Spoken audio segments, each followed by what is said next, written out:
Welcome back to West Ham Unofficial, back with another Have Your Say. We're talking about the West Ham game that was yesterday. West Ham 3, Arsenal 3. A very entertaining game for the neutral, James. Yeah, very entertaining for them. Not for us so much, but yeah.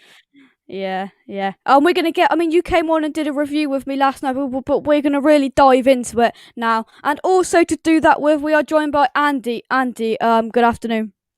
Afternoon. Happy Monday. Happy Monday. We're gonna get straight on into it then. Andy, just give your brief thoughts on the game, and then we'll go into it in depth. As I sort of said to James last night as well, and I've said to a few people, at the end of the game, I was really angry. I was being probably very naive and just proves how far we've come. I was just raging, and I think that was mainly down to John Moss, to be perfectly honest, why I was raging so much, not to do with the team, but like James said, like everyone said, Arsenal are no pushovers, and they're a very good side. Any other day, we would have won, but unfortunately, like you said, it's just still another point and we're still fifth. Yeah, it is. We've it's disappointing. I did the review last night, and when I did my kind of talking tactics, I uploaded about 8 o'clock this morning. I still had that bit of blood boiling in me. There was still that bit of anger in me that we chucked that away, James. I just feel Gio said it on their review. I think that if we don't get into the Champions League by 1 or 2 points, this is the game we're going to look at. Uh, nine cup finals to go. Let's be honest. If we would have looked at this at the start, we've got Manchester United away, Arsenal at home. We were going to get a point from the like one of them games. Like, it's a point. Don't get me wrong. I'm disappointed. We're 3-0 up. We're cruising, but you got to respect the opposition. If that was against Burnley or Palace or someone like that, and they would come back to 3-0, then I would have been gutted. But Yeah, on the balance of play, and you're weighing it up from both sides. First half, we was phenomenal. Second half, we was awful. And you got to give Arsenal credit. They were very good. They're very good going forward. And yeah, but you know what? As I said it on West Ham Fan TV. Right, this could be the start of something. This could be the start of a making of something. That front four was powerful. Both flanks were decent. Lingard floating about in the middle. Antonio, a little bit of criticism for that chance he had. As a centre forward, you've got to be putting that away. And yeah, but I'm optimistic, lads. If I'm honest, like 9 games to go. Like, the 3 big games for me that I'm going to say right now that are massive are the Leicester home game, the Everton home game, and the Chelsea home game. If we can yeah, pick up 6 points out of 9, that's 2 wins and a loss, right? I would take that off you right now, because I think we can beat the yeah, rest of them in the remaining games. yeah. I mean, Andy, sum up that first half because that first 35 minutes, at the very least, we were exceptional. Talk to me about that Ben Rama and Lingard partnership because it was a masterclass against Villa, and it was a masterclass for 35 minutes against Arsenal. Yeah, that just proves what we've been crying out for. Like you said, free Ben Rama. what he does is they know Ben Rama's probably the more technically gifted out of the front four. So they had more Mm. people on Ben Rama, and look at the space what Lingard got into, Mm. especially for his first goal. As soon as he hit that, I knew that was in. I don't know about any of you. As soon as he took that touch, and like you said, Antonio pushed them from side to side. The defenders, they didn't know where to go, and yeah, they were just a breath of fresh air. It was just unfortunate that the that we dropped off, but that was natural, and I've calmed down a lot more than I did yesterday. Yeah, yeah. I think that was just exceptional. We scored the first goal, James. What were you thinking when that going in? That Lingard strike into the top corner. I think is what Lingard does, and that's what we can get him for the £15 million that apparently we're going to get him for. Do you know what? It proves one thing to me: how much talent Manchester United have. Because when they've got a player like that, they can basically let go and say, you know what, you're surplus to requirements. at Manchester United. It says it all. When the first goal went in, I jumped up. I was buzzing, absolute buzzing. Lingard's a breath of fresh air. The frightening thing that I am worried about, though, and I'm going to say this, is the fact that we've loaned a player and he's outperforming the current players who have been there all season, i.e. Antonio, i.e. Bowen. I think that's his sixth goal now, or fifth or sixth goal. Correct me if I'm wrong, but he scored more goals than a couple of these players have done all season. Do you know what I mean? And yeah, he's phenomenal. And this summer is massive. Like for the club, for the future of the club, and where we want to be. We have to sign this man. Go up to Manchester now, put a pre-contract agreement in, and say, right, we give you 16 million. Have a million on top. Do you know what I mean? He needs to be signed. Yeah.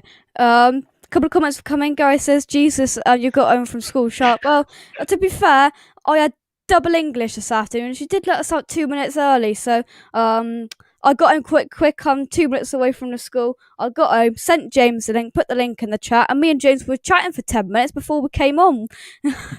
I'm not usually this early. Question, what would you three have done to win that game? Now, this is interesting. Andy, I'm going to put it to you. Substitutions? Yeah, that's the key. I would have put Lanzini on instead of Noble. I think you need that balance, and like what a lot of people have saying, Lanzini, since his injury, he hasn't. But the one thing what you can't take away from him is his work rate. He always wants the ball. He don't mind getting in of a tackle, and I think having him in the extra midfield could have made the difference. The one change, I do agree with Fredericks coming on, but I think it was a little too late. As you can, I don't know whether you saw when Fredericks come on. I think Tini was basically playing left wing, and he was still outpacing everyone and getting back and making last ditch tackles. I did see a few people, and I didn't think of that as well. I know a few people made the comment reviewing it back. Maybe Barbarena could have come on, and maybe we could have went into a back five, moved Cresswell out a bit. But for Cresswell, I think he would have got more exposed the further he went out. He would have just got done from pace from Pepe, and Chambers turned into Cafu yesterday, didn't he? As Carragher said. Yeah, I think bringing Lanzini on at this time when this substitution was made, we were well on the ropes, James, weren't we? Do you think that would have been the right decision to bring on a attacking player? I'm unsure, mate, on that one, if I'm honest. The only problem is when you bring Noble on, Souček didn't know what to do. Like, he looks a bit confused. Like he don't know whether to stay or go or whatnot. I agree with the five situation. As soon as Antonio missed that chance, he should have been. Antonio should have come off. Like, he should have come off, gone and put either Ben Johnson on and pushed Cresswell back to a left-sided centre half and gone with a five. It's good enough against Manchester United, but it ain't good enough when we're 3-2 up against Arsenal for some reason. But I do agree with Andy on that. Maybe the five would have been a better option. I thought Noble come on too early, miles too early. Like, he was on the 77th minute, I believe, or 78th minute. And I would have kept the likes of Bowen, Lingard, and Ben Rama on the pitch, because breaking away, we can get a goal. Do you know what I mean? But the thing is, where could we have won the game? You say that chance goes in at 3-2, we win the game. That's a big chance Antonio has there. It's the post, and that is the difference why we're sitting here today contemplating a draw to us sitting here going, you know what, we're buzzing over a 4-2 win. But would we, even though we won, just for hindsight, that we won 4-2, but the way we played after the 35th minute, I wasn't happy with. I don't want to sound like I'm being very You could say that now after the game, but I still would have been happy. You've got to give Arsenal some credit, though. Yeah. I mean, I know it's hard to say. I know it's hard for everyone, right? Yeah. And we're all West Ham here, but you've got to give, they had to react. Like they must have been sitting, and the goal before half time is a realistic fact of, if that goal don't go in at half time, West Ham win that game. West Ham have won that game, because that goal before half time gave them the confidence booster. They've walked in their change room at half time. Arteta's probably got them all together and said, right, next goal's key now. Get out there, press them, get on them. Right, we need the next goal as soon as possible, and we can get something from this game. And that's exactly what happened. But the first half, if we go into it slightly, the first 45 minutes, West Ham were very good. Like West Ham were good. Like defensively, they were good. Second half, different story.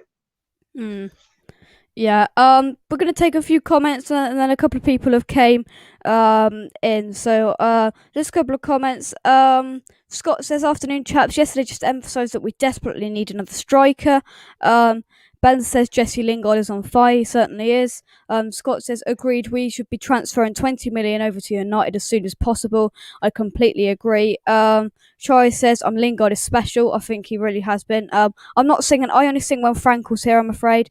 And I get him to start. So, Scott says, I've seen the clip of Noble circulating when he's left for dead by Louise. He's a legend, but I can't justify that contract extension.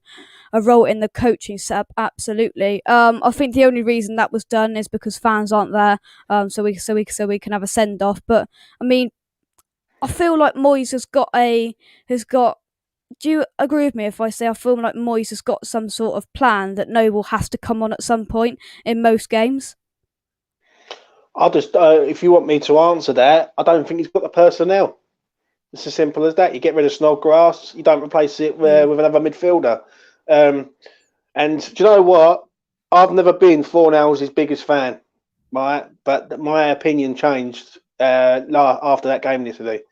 Because if Fornals comes on and they go to a 3, I think we win that game. Like, do you know what I mean? And because he's got energy and he can get about the pitch and he can press and he can do a lot. Do you know what I mean?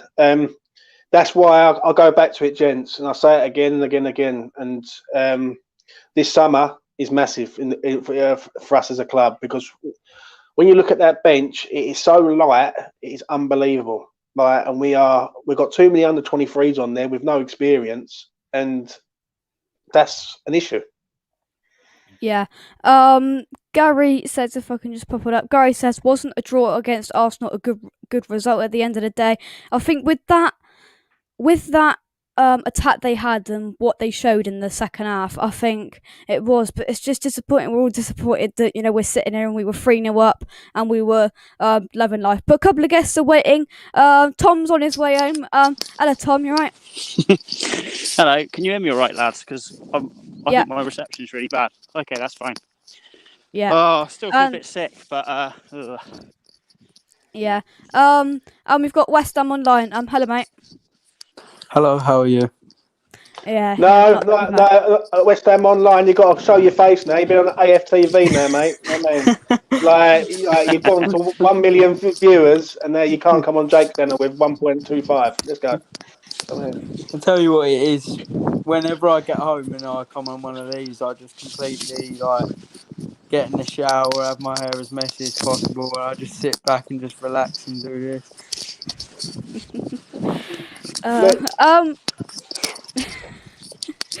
Tom, give us just your kind of brief thoughts of the game yesterday. Sum it up for us. It's just so easy to get carried away after that sort of result, isn't it? We played so well in that first 32, 35 minutes. And as soon as Lacazette scored, in fact, I won't say as soon as Lacazette scored, you knew the game was going to change, because actually, all season, I think we've managed situations like that really well. We've had teams get goals back, and we've not looked too bothered about it. But I think what it was is just that's our first real defensive off day of the season for me. And it's if you have the defensive off day against a team with an attack like Arsenal's, it can go that way, can't it? Yeah. And West Ham online, give us your thoughts. I think it's just unacceptable in any circumstance to lose when you're 3-0 up. I don't care that, yes, they were brilliant in the second half, and if I'm honest, they probably deserved to win, but you just cannot at all in football. You can't bottle a 3-0 lead. If you asked me before the game, I think me and James said when we was on the show that I would have taken a point, but on the reflection of play, it's just not good enough for me. I thought our play in the first 20 minutes was arguably the best I've seen all season. But after that, after the first half hour, we were getting rings run round us. Yeah, and James. I just want to ask the lads a question, really. I know they say about the poor defensive play, and I understand that. But if Antonio puts that chance away, we're all sitting here today looking at a 4-2 win. Yeah, no, I agree. I totally Is agree that with that. is that chances win basically moments in games change games? I just want to hear your thoughts on basically the chance that he missed, basically. Andy first. Well, oh, go on, Andy. And I've got, yeah, no, my only, like you said, 4-2 that game goes in. But like I mentioned about the substitutions, I think everyone in this room will probably admit we knew what their danger was, which was coming from the fullback positions, and we made the change. Fredericks was the only change what we made to try to justify it, and it was too late. That's my opinion on it. But yeah, like you said, if Antonio scores, I think he tried to hit it too hard. He could have, like I said yesterday, he probably could have belly slide. He probably could have went the other way, and it would have went in. He just tried to hit the ball too hard. He's 2 yards out from goal. But yeah, that's me. Yeah, and Tom. The thing I thought about it was when I was watching that second half, as difficult as it was, I want to give Moyes a bit of praise for leaving it as an attacking formation as long as he felt he could. As James said, if that chance goes in, it's 4-2 and probably game over. And the biggest danger to them was the fact that we were still hitting them on the break at times. And we missed a lot of chances at 3-2. So I think the tactics were right to leave it as long as possible, but it's so easy in hindsight, isn't it? Moyes would have been stood there going, well, I could shut up shop now and not have any more chances for the rest of the game, but we're getting chances still. So do we keep it as it is? So that's what he's got. That's what he paid the big money for, to make those decisions. It's very easy to say, and yeah, I agree with Andy. Fredericks probably did come on a bit late because we were just getting completely overloaded down that side. That's where all the crosses came in from. But yeah, it's just difficult in hindsight. But I want to give him a little bit of praise for leaving it as attacking as he felt as he could, because as I said, it generated the chances, and if they'd have gone in, it would have been a different story. Yeah. Oh, can I just add to that? I think we sat here and we scored 3 goals. We don't score 3 goals very often. But I feel we could have easily scored another 2 or 3 West Ham online. I mean, that Soufal chance in the first half before we scored, I thought somebody just needed to shout time so we could get that under control, slide it into the corner, and I think that was an easy goal. I think Antonio should have scored at least 1. It feels weird sitting here thinking we could have had 5 or 6. Yeah, it was probably one of the best games for a neutral that I've watched all season. If I was in a neutral, I would have loved it. Unfortunately, my heart rate was at about 600, so I didn't enjoy the second half at all. But as you say, the Soufal chance in the first half, I've noticed that he's not, obviously it's not anything that matters too much, but he doesn't seem like a confident finisher. So I wasn't surprised to see him miss that. And as you say, someone should have shouted that he had time so he could have tried to pick the corner instead of lashing at the ball.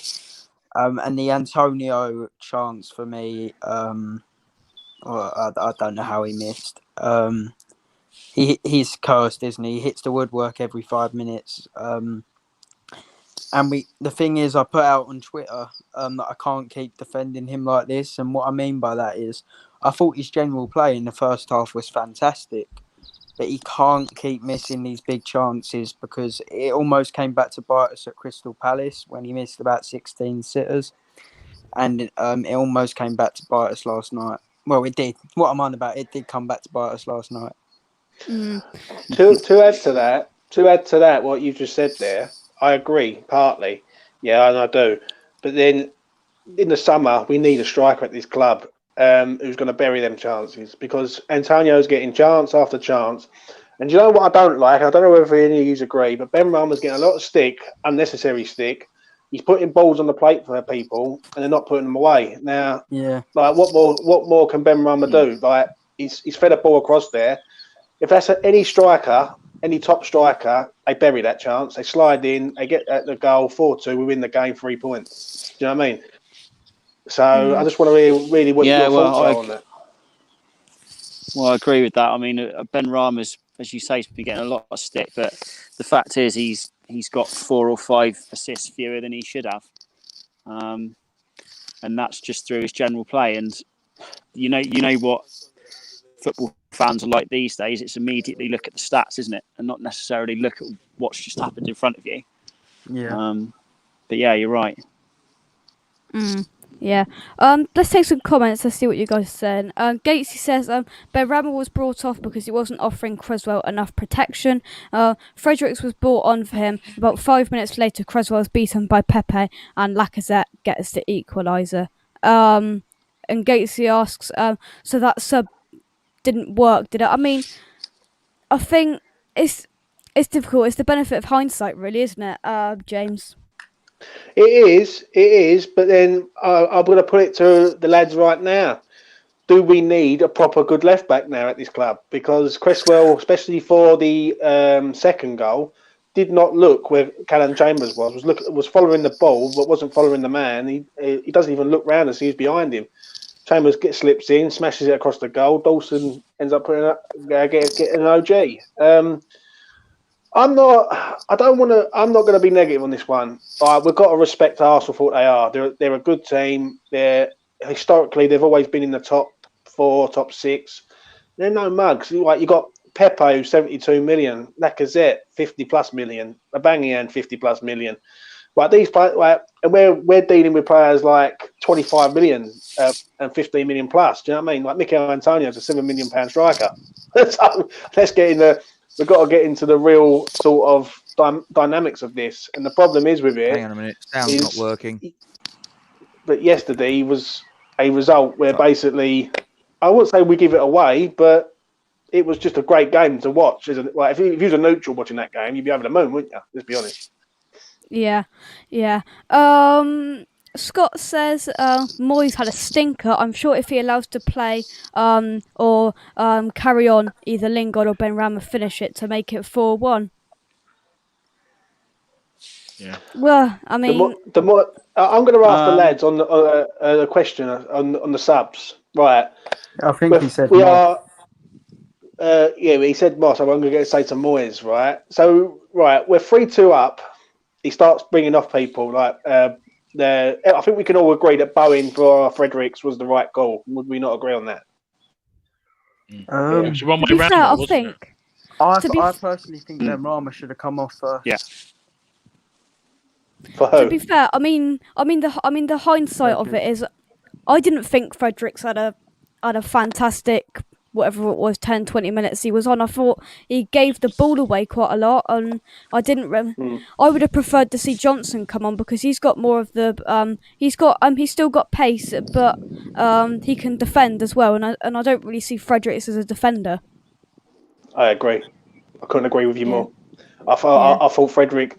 I'm not being funny. I'm not a Fredericks fan. I don't get the hype on the geezer. He's a championship player at best, and we're asking him to come on and just run, and he couldn't even do that. And what makes it worse, and I don't know whether anyone else agrees here, but Declan Rice was absolutely fuming and that's why he went on that big run. Our defensive midfielder goes through the whole of the Arsenal team to get us up the pitch because none of our players could get up the pitch. It's like, and it's. In the summer, it's massive. We need a right back at the club for cover, and we need a left back, if not 2 left backs, and then we're rolling. You know what I mean? Yeah, I do think that as well. Andy, what's your thoughts on that, mate? I like what everyone's saying. This summer will define where West Ham are as a club.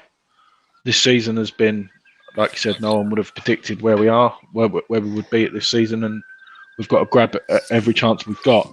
But realistically, we'll probably need to spend over 100+ million, realistically, to get where we want to be.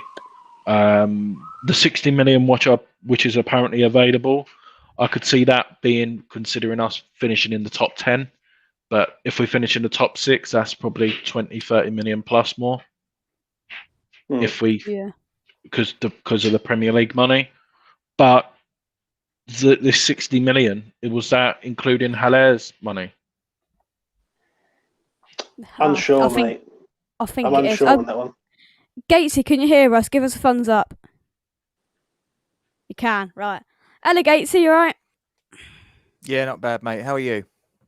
Yeah, not too bad. A bit deflated, mate. What's your thoughts on the game? Well, we had a chat, Fat Boy and I, and Andy was on the chat, and West Ham Online was on the chat, so they know my feelings. But, we played really well for half an hour against a quality side. Now, obviously, then the next 60 minutes that unfolded, we weren't great. I think it's fair to say. The thing that frustrates me, probably I'm in a similar camp to James as well. I sort of look at Ben Rama constantly being the fall guy, and it's a team game. Did we spend £25 million on Ben Rama on the basis of his defensive displays for Brentford? No, We didn't, did we?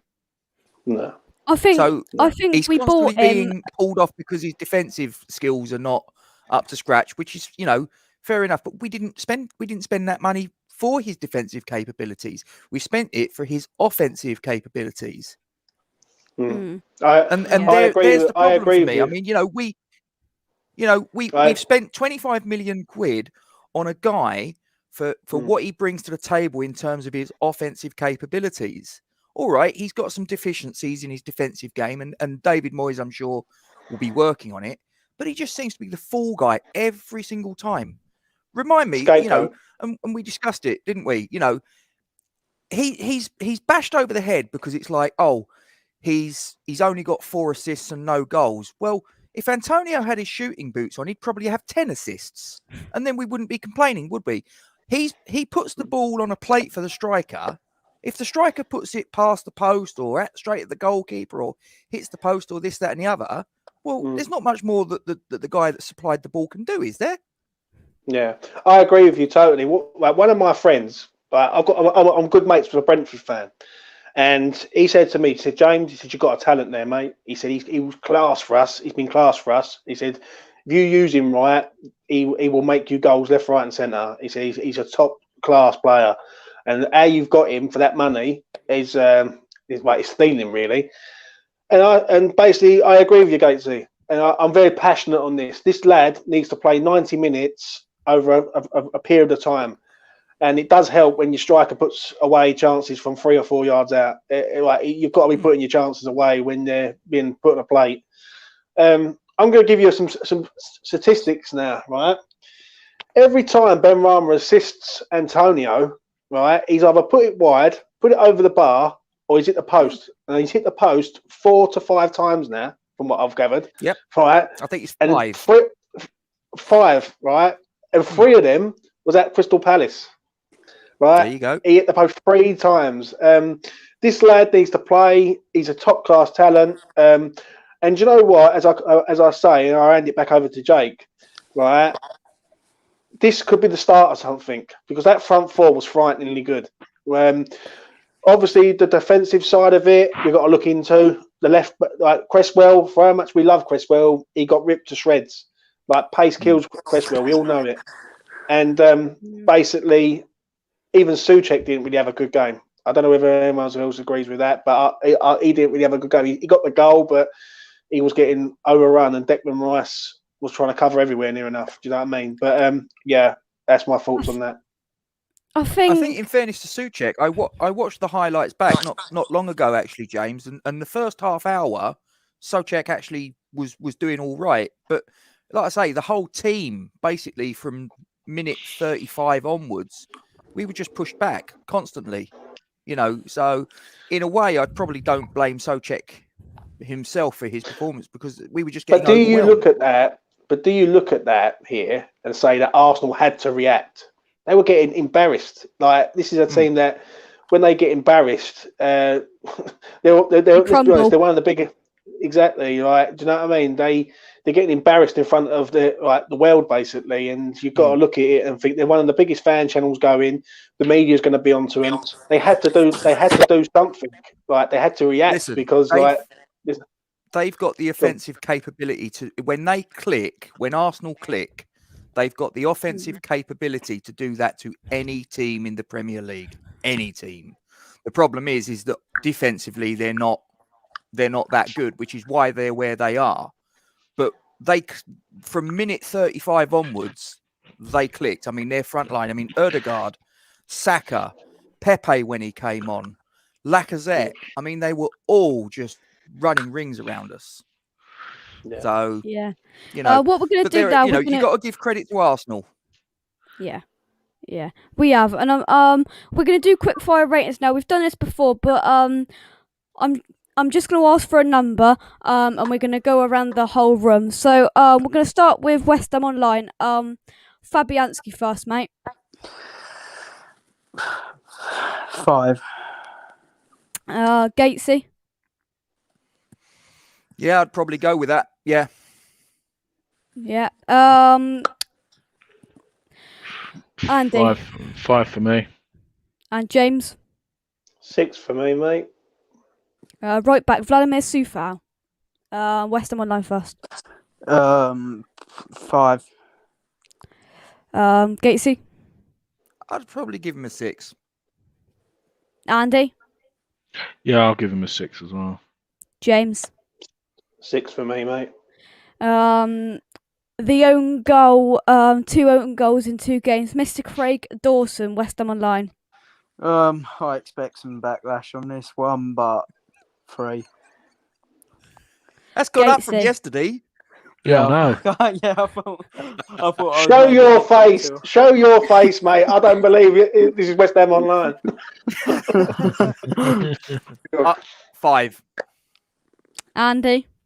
5. And finally, James. I'm going to give him a 4, mate. His centre back partner, Issa Diop, West Ham Online. 4. Gatesy. 5. Andy. And that's only because of the clearance in the second half. I've said this on James's show yesterday. I'm giving him a 7. I thought that's one of the best games he's played yesterday. He kept us in the game. He did, yeah. James. I agree with Andy, mate. I thought the clearance off the line, everything else, I thought he was good in the air. He got caught out a few times, but maybe a defender who didn't. Do you know what I mean? 7 for me. I just don't think he's good enough. Like, if you watch Ogbonna compared to him, the way Ogbonna orders the defence around the organisation, he adds the fact Ogbonna doesn't step out the fence. I'm just going to say one thing on that, though. I was going to say one thing and then we'll move on. There's a 10-year gap.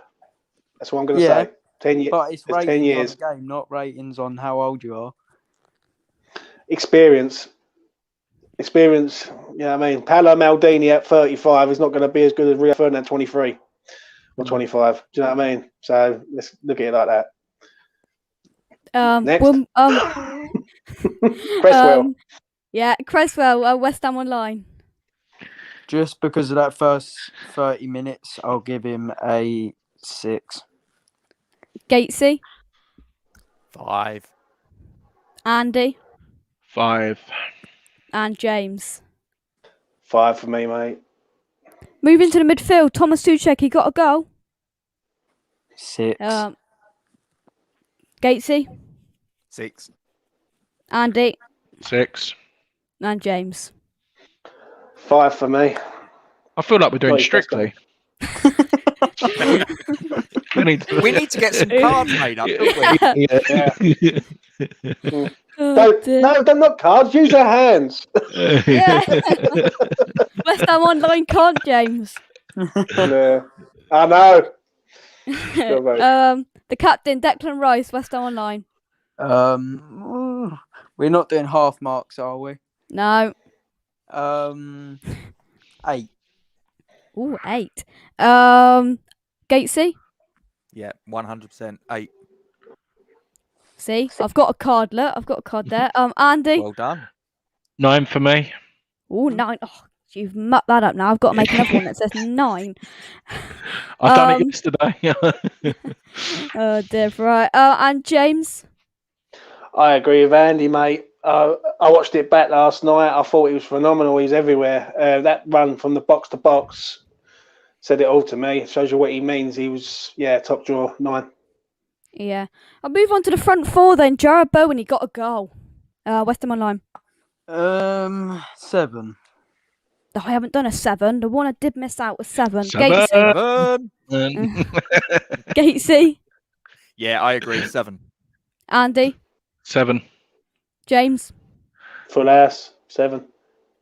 The man of the moment, Jesse Lingard, West Ham Online. 8. Gatesy. 8. Andy. 8 for me. 8 for me. And James. Full ass again, mate. All 8. Right. I think we've got it going now, so I'm not going to say your name. So, sorry, Ben Rama. 7. Gatesy. 7. Andy. Sorry, Jake. 8. That's all right. I got it. That's all right. And James. 8 for me. It makes a chance for Antonio. Should have put it away. Yeah. And we move on to the last man, Mikel Antonio. 0. No, I'm joking. 7. Good, because I've only got it down to 7. So, oh no, 5. Sorry, don't go nothing below 5. Gatesy. He got 2 assists. I You think got to remember. He did get 2 assists, but he could have won the game. I think I'm probably going to go a 6. Andy. 5. And James. 5, mate. I agree with Andy, mate. Top strikers put that away. Forget the assists. Right, he can make goals, but there's a chance here to win the match for us and get us 3 points, and he hits the post. 5. Yeah. Nah. Let's move on to a couple of individual players, and we're going to start with Jared Bowen. Gates, I'm going to start with you. I mean, that goal, it's got to give him some confidence now, hasn't it? I hope so. We're only going to know when we play the next game and maybe the game after that. I thought he looked bright.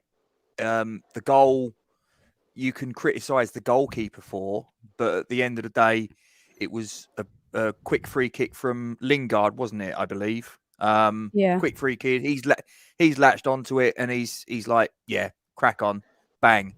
The goalkeeper shouldn't get beat at the near post like that, but that was poor goalkeeping from a goalkeeper that I actually rate quite highly. Actually, just a bad technical error on his part, but yeah, Jared Bowen. I've been quite critical of him lately, and I think you guys will bear me out on this.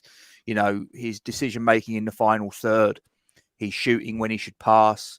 He'll pass when he should shoot, and he's heads down more often than it should be for a player that I believe is a Premier League player.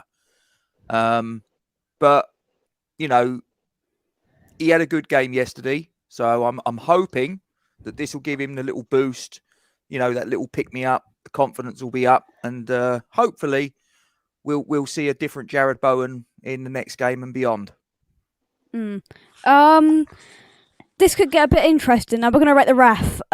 James said let's rate the ref, so I've got a feeling that James is ready.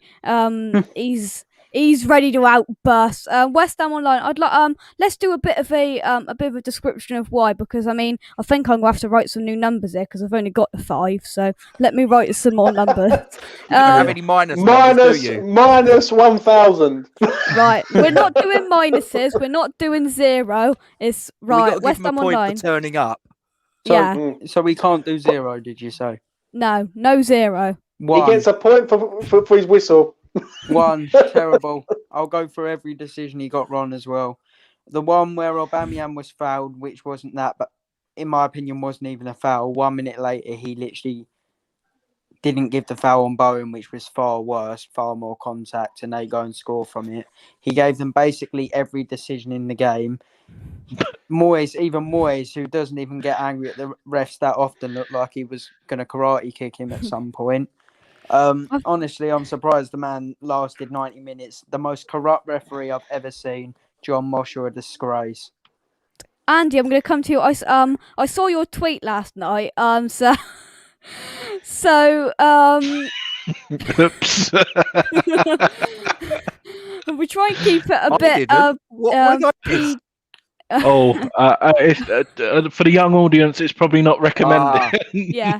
I'll After look the later. watershed, Andy. After the watershed, Yeah. I'll have a look in a minute. Yeah. So I'm going to come to you last, Andy. But Gatesy, what are you giving the referee?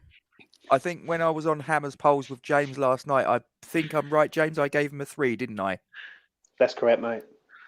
Yeah. I'm going to have to stick with that.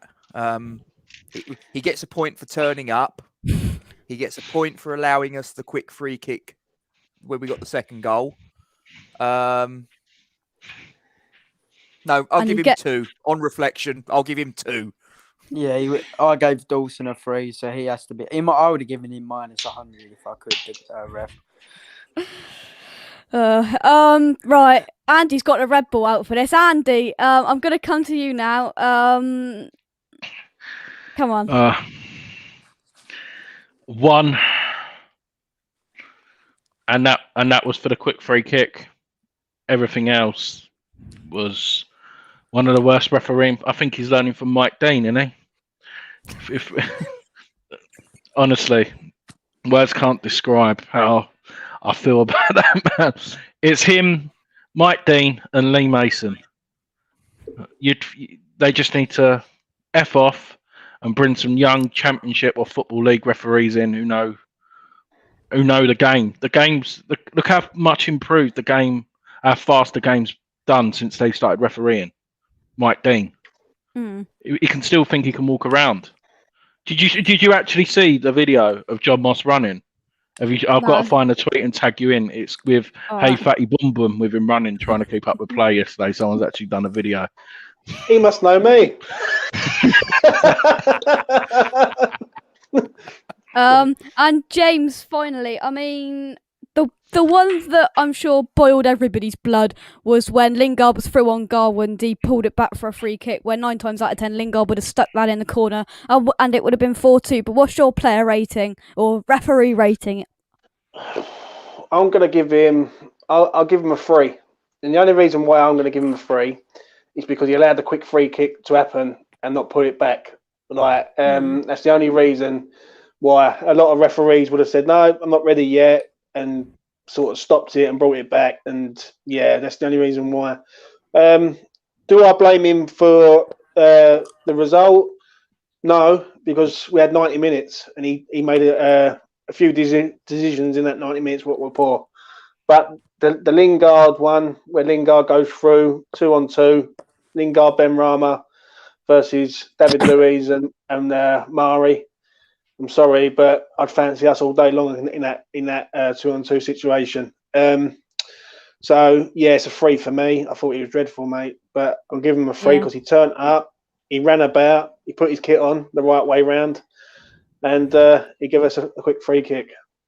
Right, I'm going to enter this man into the stream now because I'm sure he's going to have something to say. Person in the back, give me a thumbs up. Can you hear me? Can you see me? Yeah, hello. Right, here we go. Any guesses? Peach. Here he is. Legend. It is Peach. How are you, mate? Yo, you know what? To everybody, dog, you know what I'm giving that referee? What? An Arsenal shirt, man. Oh, well, I'll put a 1. I'll put a 1. I'm giving that man an Arsenal shirt. It reminds me of John Carew. That was Arsenal's 12th man. Like, no joke. No joke. Yeah. Peach, give us your thoughts on the game, mate. I thought Lingard was absolutely like stunning and cunning in the first half, man. And I thought we played very well. I thought we played good football. In the second half, I think that one goal when we went in at halftime, I think that dented us, man. And I think they were happy to hold on to a 3-0 rather than push it to 4 or 5. Yeah. I mean that 35 minutes we were incredible, weren't we? And then it kind of Arsenal's Arsenal's quality going forward just came out, and we didn't really have a response. It was just come back, defend for pretty much 60 minutes. Yep.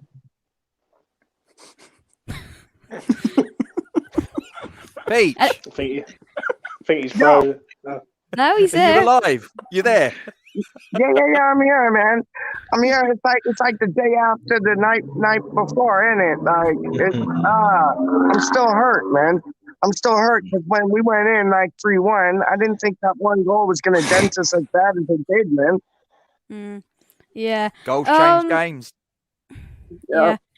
Who was your man of the match, Peach? Lingard, What would you rate him? 10. Fair enough. I can't get the banner up, but I haven't got a 10 even wrote on there, so I can't even do that. Hang on, give me 2 seconds. Right, this is all live. Peach, you gave Lingard a 10, but what's your thoughts on Benrahma, mate? Oh, Ben Rahman's quality. Why did he get subbed off for Mark? Slow ass Noble, man. Like, I don't get that, man. Like, Ben Rahman was on the up. He was taking them on. Like, I don't understand his reasoning. I really don't. Yeah. Craig Dawson, mate. I mean, it's not his best game, Peach. Not his best game. No, it wasn't. And he was unlucky to get that own goal. He was unlucky, but hey, sometimes you have a bad day at the office, right? Like that Dark Destroyer from Chase. Some days you have a bad day at the office, and Dawson did. Yeah. Moyes then, mate. Moyes, what are you thinking about Moyes? What did you I'm going to ask the whole room about Moyes, but Peach first. Tactics, starting lineup. Brilliant.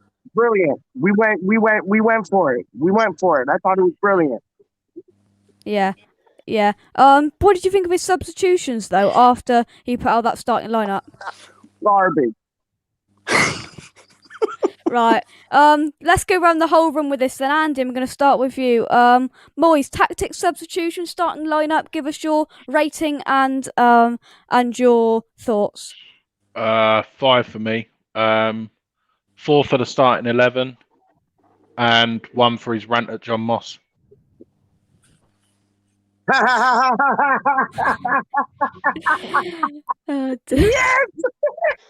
100 miles and running, 100%. Yes. James.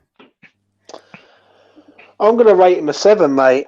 And then the only reason why I'm rating him a 7, because that is a lineup I've been asking for a hell of a long time. I've wanted to see that lineup with them front four. And if that is the lineup that we start going with, we're going to blow teams away quite comfortably. And West Ham are not known for beating teams quite comfortably. As fans sitting in right now, all of us, we've seen our team win games tightly. And we blew Arsenal away in 30 minutes. And I'll give him a 7.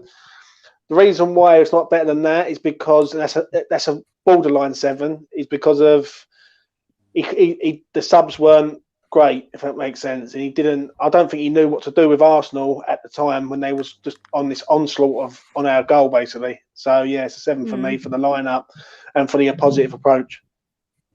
West Ham online.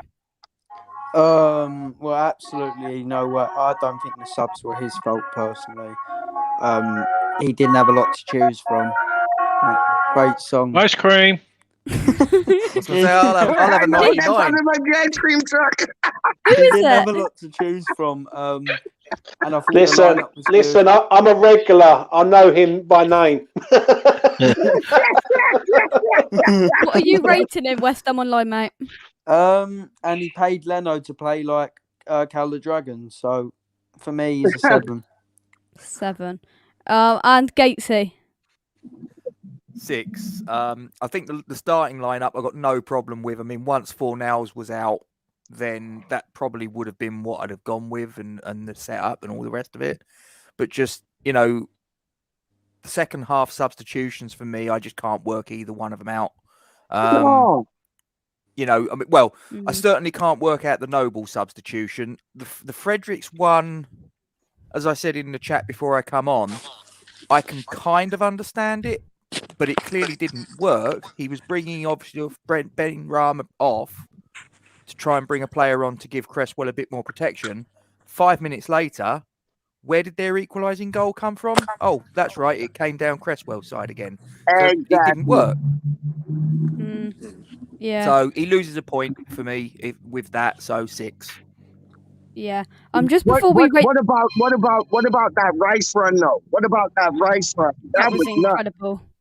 Oh, that The was way he like just Vieira powered esque. through, I think that was a massive chance as well. He was It was. powering on through, and then he couldn't see Antonio was literally waiting for a ball, and he was there. But what a run, guys! What a run! See, was that's where amazing. Antonio. See, that's where a striker's instinct. Antonio would have run the other way to give Rice more of a gap, or have more of an opportunity to pass. That's why Antonio. That's my opinion. I don't know about anyone else. Yeah, I agree with Andy. You're right, 100,000 million% there. He would have dragged him wide and cut inside, and then it would have been a much easier. You'd have made space. 100% agree. Yeah, right. Oh, the ice cream truck's back. Just before we give our final thoughts, we're gonna do the subs player ratings because people have asked for Noble. Let's go around the room. James first. Noble. But the game bypassed him a bit again. For me, I just don't think it was the right sub at the right time. I'm afraid, and what we rating him out of 10 for his substitute appearance? Yeah. Fucking hell. Difficult, isn't it? What did he do? Like, really? It's Nothing. Like, he was like the question that needs to be asked here is, what do we expect him to do? That's more the question. Like, 100%. if I was rating him, I'll give him a 4, like just below average. Like, if we were doing it 5 as an average, I'd just do it a bit below. I don't think but I think it was just the wrong sub. A 4 for me. Yeah. Do we all agree with that then? Thumbs up. No. I think that's Andy? about 3 for me. 3 for me. 2. Andy. Oh Christ. Yeah, I'm maybe in agreement with Andy. I think he literally played like a stagnant skeleton. Or My prime example, the reason why I'm giving him a 2 was the lack what he done with Rice and Souček. He just stood in between the middle of them and didn't do anything. And then when he got the ball, a Noble of old would have picked it up and tried to play an out ball, and he just done this little looping ball up in the middle of the pitch. Yeah, but So, yeah, can I ask the question here though? But what are we expecting him to do though? He's like, I know what you're saying. I get it, right? But as a fan sitting there, we all know what Noble's like. But Moyes obviously has got this thing where he has to play. Like, if you're expecting Mark Noble to start pinging balls about left, right, and centre and start running about, then you're deluded. Like, do you know what I mean? He is what he is. That's not happening, James. nobody can tell me now that Coventry couldn't do better than what Noble's doing at the moment as a sub. I think not a Noble. That Coventry I agree with. at least offers energy, and his running stats for Ireland are unbelievable. So, if we need legs in the midfield, surely Coventry would be a better addition than Noble, who is closer to the grave than he is to being a Premier League footballer. Yeah. Can we really? Johnson and Fredericks. I think for them, I don't think they had a not Johnson and Fredericks. Fredericks came on. No. What did he do? I'm gonna do this one for you, and I'm gonna go 2. Yeah, Do we fair enough. agree? You're being generous. You're being generous out of 2, mate. I'm honest. I'm giving him a 0. I always think it's a little bit difficult though to rate subs that have been on for, what were they on, like 10, 15 minutes on the pitch, and we was getting dominated when they came on. So it's a little bit. But the thing is, there though, Gatesy, if that was difficult to. If that was a striker coming on and he was making chances, we could rate him. Let's be honest here, as fans sitting here right now, what the hell did Fredericks do? Like, we asked him to carry the ball and he couldn't even do that. Like, I'm just not a fan. I mean, it's like the Noble sub. I mean, you said it yourself. You know, what do we expect Noble at this stage of his career? to be able to do. Now, if David Moyes says to him, "You're going on the pitch," he's not going to be able to turn around and go, "Nah, you're all right. Pick another sub." Even if he knows that, you know, in his head, this isn't the right substitution at the right time. He's going to go out there and he's going to give his best. But it's like I said, the Manchester United game, he gave his best there, but his best just wasn't good enough. The game didn't, you know, we needed, as West Ham Online said, and I completely agree, we needed some energetic legs to be brought on into that midfield. It was getting completely overrun. You're bringing on a guy that's, what, 34? Yeah. Sorry. Ask everyone a question. Can I ask everyone a question here? Do you think Moyes has got like this? This is a question to everyone. Like, you can answer it your own way. Do you think Moyes is a bit under pressure to put Noble in? Because to me, as fan, if I was managing West Ham, Noble doesn't get on the pitch until the last 5-10 minutes of games if we're comfortable or if we're trying to see the game out, right? For me, it seems like he's always the first person who he's going to. Listen, I've seen Connor Coventry live. I've seen him over Dagenham and Redbridge with the under-23s. Right, Dagenham and Redbridge is like 5 minutes from my house, and I've been over there. I've seen them play. I've seen Colton Cole and the lads over there. Now, for me, it seems like there is a sentimental value here rather than a professional angle. Like, we're looking at it because it's Mark Noble. We're going right. He's got to come on because he's done this. Now, I love Mark Noble. Everyone knows my thoughts on Mark Noble. But for me, yesterday, when he's getting drifted past by David Luiz, then that says it all, doesn't it? I don't know what everyone else's thoughts are. Yeah, I completely agree, James. I don't know if there's actually something in his contract, like a clause or anything like that, where he has to play. But I think it's mainly down to his leadership qualities. Moyes just thinks, "Oh, we'll bring him on." I don't agree with it, and I can see that all of you don't agree with it either. Talking of leadership and all that, what I don't agree with, it's different if it was like with half hour to go. Rice has been captain for 75 minutes for the team. Yeah, I understand it's a respect thing, but in my opinion, you shouldn't change Bang on the captain. Bang on the money. I swear to God, he's so. I've noticed that the last few times. I noticed it at Old Trafford. Andy, you couldn't have put that any better, right? At Old Trafford, we go there and Noble's the captain. Every time Noble's been the captain or come on as captain, we haven't won a game. Is it coincidence or is it starting to become a regular occurrence? Yeah. Just before we give our final thoughts, a bit of positive news. The under-18s have played today. They've beat Norwich 5-0. Odebeko scored 2. Baptista's chipped in with a goal.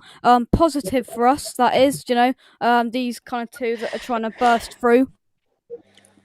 Jake, I've said it many times. Odebeko, despite what happened at Old Trafford, he's not ready for the Premier League. But one day he'll be a top quality finisher. He is a quality finisher, and he really does need a loan. I've heard James say it on numerous occasions, and James is absolutely correct. A loan to the Championship or League One is what Odebeko needs, because I've said them online. I agree exactly what you're saying, but in my opinion, every single player who we loan out is Championship. Anyone with who we think has got a high prospect, we cannot loan them out to anyone below the Championship. It's not the same. Yeah. Oh, I do agree. They might as well stay on the under-23s and train with the first team once in a blue moon compared to going to League One. So you don't agree with him going to someone like a League One club, like a Charlton or an MK Dons, and scoring 20 goals and moving up? No. Yeah, just to play week in and week out, man. I agree with that. Yeah, but I need to ask Danny this: why? If he scores goals, he's going to get confidence. Then a Championship club, let's be honest here, a Championship club is not going to go into West Ham's under-23s and go, Odebeko is the man to score us goals. But I can guarantee you right now, if you said to a League One club like a Charlton or an MK Dons, so to speak, there's a player there, he's looking for game time. If it's good enough for Dele Alli, it's good enough for Odebeko, isn't it? Like, that's Dele Alli was James. Can I make a point? Yeah. Just saying that. Jermaine Defoe, where were Bournemouth in the pecking order when he went there? Yeah, I think you'll find they were in the third tier. I know it's a different era and all the rest of it, but the point still stands. No, you're right. David Beckham went third tier when he went on loan to Preston. So You even look. I don't agree. I respect your opinion, and I know what you're getting at. You want them to play at the highest level that they can. So Yeah. you'd obviously prefer to test them at a championship level, and I completely agree with that. That would be my default position. But if a championship club doesn't want them and a League One club does, for me, I think, and I've said this to James, I think they would learn more playing against battle-hardened, seasoned men in League One than and they'll play 20 games or whatever, than they would learn playing under 23s football 100 times. That's my And opinion. do you know what? Yeah. Just to counter that quickly, it's the confidence thing. Yeah. Like confidence is key with footballers. Let's be honest. When a player's full of confidence, he everything he hits goes in the net. When they lose confidence, they can't hit a barn door. Do you know what I mean? So you've got to. You know, I understand. Yeah, sorry. Go on. I don't mean that I would never consider loaning a player out, but I'm saying if I had my like other people, you know what the media's like for under 23s and everything, Yeah. like everything's shown on YouTube and they can see it. But surely a championship club will think, Yeah. wow, he's got talent and we'd want him. But like when I'm I not don't saying think it's he's ready for disrespect. championship. If But I'm no, honest. James, the thing honest. I have to say for that is I do think he'd be able to play in the championship, but would he get into one of the championship's top sides? I don't think so. So would you But I rather think, him play in a League One top For side? an example, I'm going to say one man's name here that we all remember who's tearing it up. Josh Cullen. Oh. He goes to Charlton. My Charlton mates have turned around and said to me, "Oh, we'd love to have him back." Surplus to requirements at West Ham, and Victor Company. We all remember Victor Company, Manchester City legend. He's the manager at Anderlecht. Has made him captain. It says it all to me. Like you need to go out on loan. You need to learn your trade. You need to bang in goals. And do you know what? Odebeki's a class act, right? He's got the frame. He's got the statues. He's athletic. He's thinking, is he ready now? Not for me. Give him 2 years. Let's look at one other player before we wrap it up. Jesse Lingard. Jesse Lingard went on loan to Leicester City when Leicester City were in League One. Like Harry Kane is another one. Millwall went on loan to Millwall. Yeah, Norwich. Right. Leicester. These players need right. So you've got to respect it. Right. Respect the loan system. This is not. Don't look at it and think to yourself, "Oh, we're degrading him because he's going into a League One club." Right. He will be in their starting lineup week in, week out, going to all different types of grounds and experiencing what grassroots is. And I'm going to leave it on this one, right? Because I'm very passionate about this. A man at Leicester, Jamie Vardy. You go and play for Fleetwood Town. If you're good enough to go and play for Fleetwood Town, he goes to Leicester and he's cracked it. All right, do you know what I mean? I'm not disagreeing with Andy on it. Don't get me wrong. Right? I respect Andy's opinion, right, as a West Ham fan. But this man needs to go out on loan, score 20 goals, and then get picked up by a championship side. The reason why I'm saying the championship is because I think the championship's probably more competitive and more, in my opinion, compared to some of the top leagues in Europe. That's the reason why I was suggesting the championship. That's probably more, in my opinion, that's probably like the Russian or the league, you know, something like that. That's the only reason. I'm not trying to say it's degrading going to a League One side. I'm saying they should be up higher than possible. In my opinion, like Holland. But the thing is, everyone raves about Holland, but the highest he's gone is League One. If they think if West Ham fans, we're saying Holland's ready, why has the Championship never took him? Oh, he's not ready. The thing is, though, Andy, not good enough. Thing is, you can only send them on loan to a championship club if there's a championship club willing to take them on. If there isn't, then you have to put them down to League One or League Two, wherever it is there's a gap.